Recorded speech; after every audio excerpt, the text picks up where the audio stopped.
Good morning. Got my 2 boxes. I ordered 2 helmets for baby Jam and also for daddy. Now let's unbox it.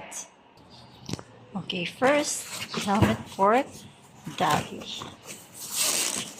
Wow. Wow, nice. Yeah, ito na siya. Nice. R8 right.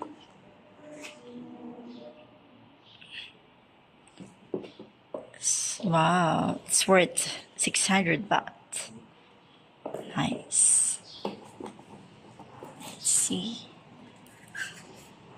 Outside. Okay. Ito yung back niya.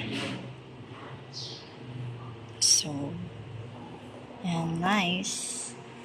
Let's go to Baby Jem's helmet. Now, Baby Jem's helmet. Wow. Wow, so cute. Best helmet for kids. Nice. Yeah. So cute. So, okay lang naman siya. Yan, full head helmet. Full face. So nice.